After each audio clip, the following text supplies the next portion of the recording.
Hello friends, welcome to up to date facts और आप देख रहे हैं अप टू डेट फैक्ट्स का full day news episode.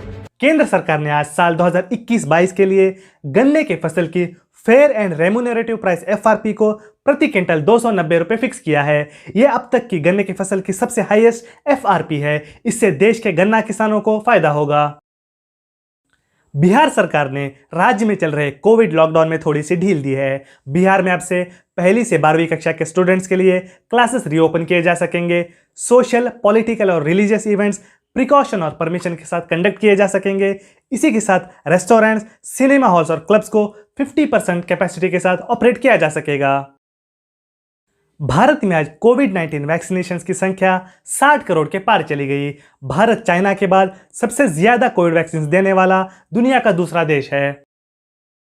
Bollywood actor Manoj Bajpayee ने कमाल आर खान, जिनको के KR के भी कहा जाता है, उनके खिलाफ क्रिमिनल डिफेमेशन का केस फाइल किया है। उत्तराखंड के खबड़वाला गांव के सत्ता देवी मंदिर के पास आज बादल फटने से तूफान आ गया। इलेक्ट्रिक पोल्स, गाड़ियों, घरों वगैरह को नुकसान पहुंचा और नदियों में भी पानी काफी भर गया।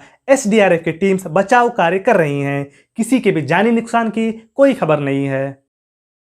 भारत और सेंट्रल एशियन देश कजाकिस्तान की सेना 30 अगस्त 2021 से 13 दिन का जॉइंट मिलिट्री एक्सरसाइज शुरू करेगी। भारत ने अफगानिस्तान से भारत आने वाले शरणार्थियों के लिए ई-वीजास कंपलसरी कर दिए हैं। आंध्र प्रदेश सरकार ने एग्री गोल्ड पॉन्जी स्कीम के पीड़ित लोगों को 666 करोड़ वापस करने का फैसला किया है। वर्ल्ड हेल्थ ऑर्गेनाइजेशन WHO के चीफ साइंटिस्ट डॉक्टर सौम्य स्वामीनाथन ने कहा है कि कोविड-19 भारत में एंडेमिक स्टेज की तरफ बढ़ रहा है। एंडेमिक उस बीमारी को कहते हैं जो पूरे मुल्क या पूरे विश्व में नहीं फैलती, बल्कि किसी हिस्से में फैलती है। राजस्थान के जिला परिषद और पंचायत समिति के चुनाव के फर्स्ट फेजेस अगस्त 26, 2021 से शुरू होंगे। Union labour minister Bhupendra Yadav ने कहा है कि सरकार अगस्त 26, 2021 को ई-श्रम पोर्टल लॉन्च करेगी। ये national database of unorganised workers NDUW portal है।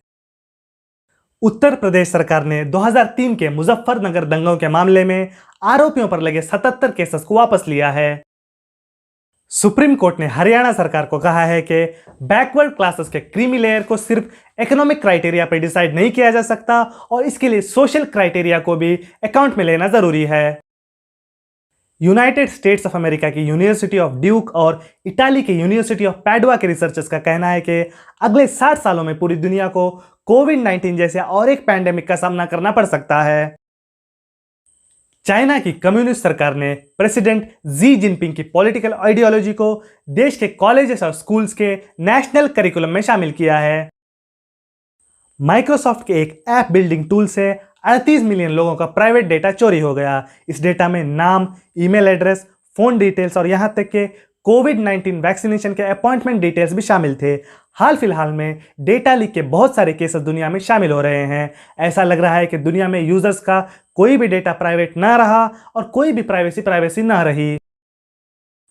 चाइनीज सरकार और तालिबान ने काबुल में अपनी सबसे पहली मीटिंग कंडक्ट की है। चाइनीज फॉरेन मिनिस्ट्री के स्पोक्समैन वांग वेनबिन ने कहा है कि चाइनीज सरकार और तालिबान एक दूसरे के साथ इफेक्टिव कम्युनिकेशन और कंसल्टेशन रखते हैं।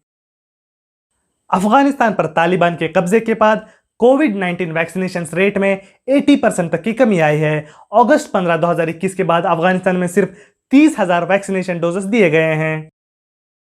इंडोनेशियन नेवी के फर्स्ट फ्लीट कमांडर ने कहा है कि इंडोनेशियन नेवी ने कंबोडिया देश के 3 लाख बैरल क्रूड ऑयल चुराने के इल्जाम में बाहमियन ऑयल टैंकर MT स्ट्रोवलास को रोक रखा है।